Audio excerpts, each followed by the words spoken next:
Mutual, there's been a battle going on there. Let's take a listen.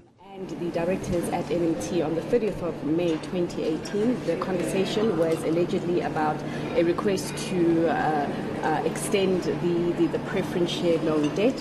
Are you aware of that meeting having taken place at that date? I don't know the contents of that meeting. I was not at the meeting.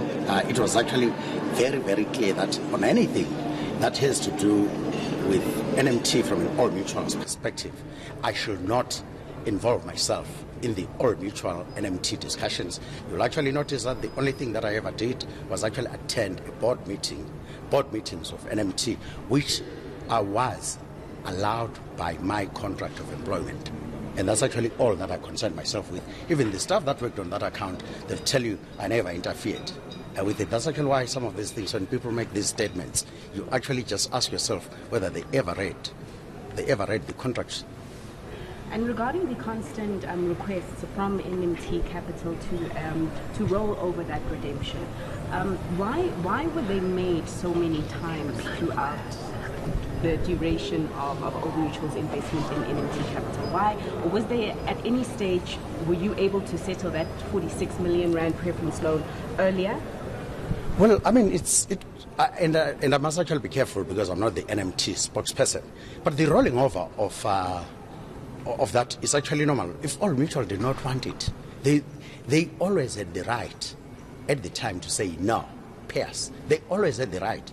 Old Mutual was actually not taken into it kicking and screaming. They actually kept on rolling it over. So there's absolutely nothing sinister about that. But of course, I think this time the reason why it is an issue is because this time you're wearing the hat of CEO as well as being a non-executive director at NMT. So do you not feel that it's because this time you're acting within the capacity as CEO that it was different? That they still could actually just have said no, we're not rolling it over.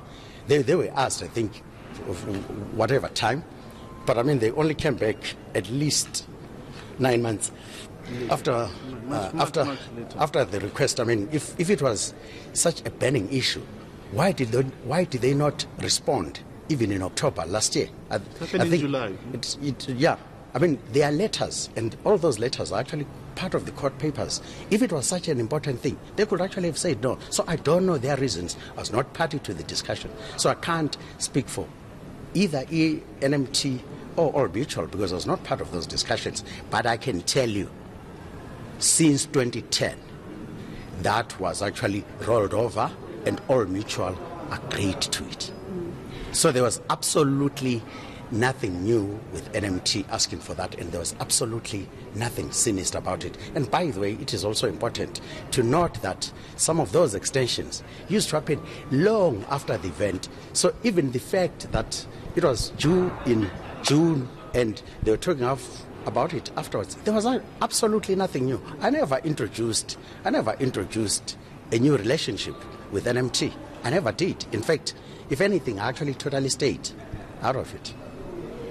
I mean, in terms of managing your conflict of interest, I'm just interested in those 3 meetings that you did have with the subcommittee, or Old Mutual subcommittee that was tasked to manage this conflict of interest. At any stage, were some of the options put on the table to you, perhaps you relinquishing of your shares in NMT or putting them in a blind trust, the issue of arbitration? Was any of those tools put to you, and did you resist and did you engage amicably with the board during that time?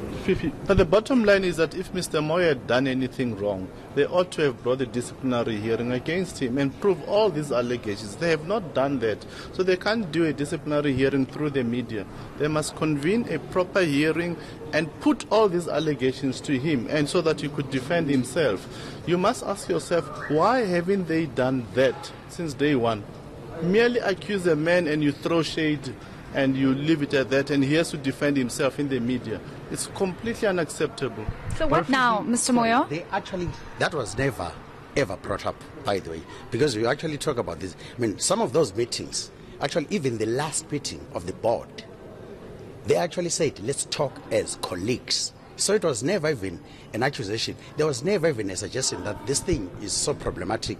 Can we actually look at some of the triggers that are in the contract?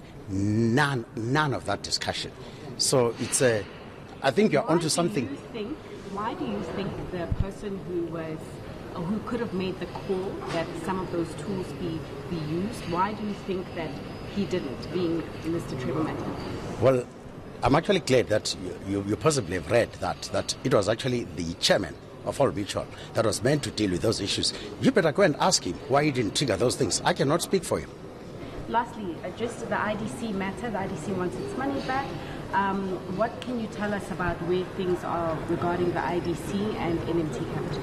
I'm not an IDC spokesperson, nor the NMT Capital spokesperson, but suffice to say that what NMT asked for from the IDC is actually normal in that type of situation.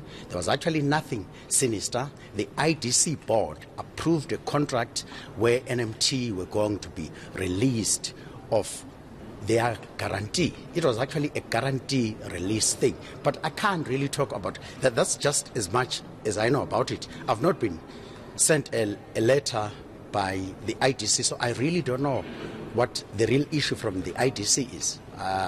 Contrary to what was in one of the papers that the IDC is going for me.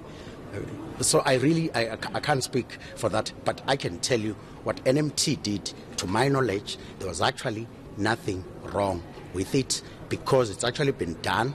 It was not the first time, I'm sure, IDC did it. It was not the first time that NMT did it. So there was absolutely nothing wrong.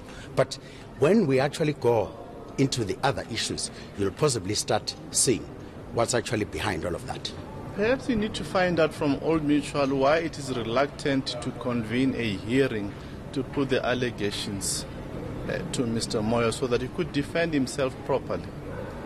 Sorry for those of us that missed the earlier statement. Just that's a problem. Can you please update us on what has happened regarding this morning's engagements with Old Mutual? Has the board provided the resolution you sought? What now? Yes. Not at all. They haven't provided that. What they told us is that they are preparing a court application. I don't know to do what, but we're waiting for that court application. We will certainly defend it vigorously.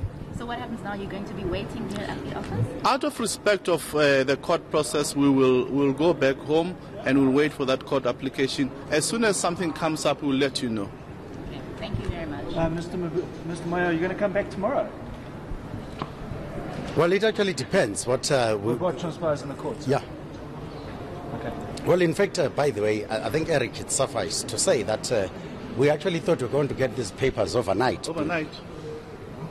But they haven't arrived yet, so... There was frantic correspondence from them yesterday threatening this court application, and we told them that we are waiting the court. Well, there you are, that discussion there between Peter Moyo and his lawyer and media about to end. That legal tussle, that legal battle between Peter Moyo and Old Mutual seems to have no end at this stage.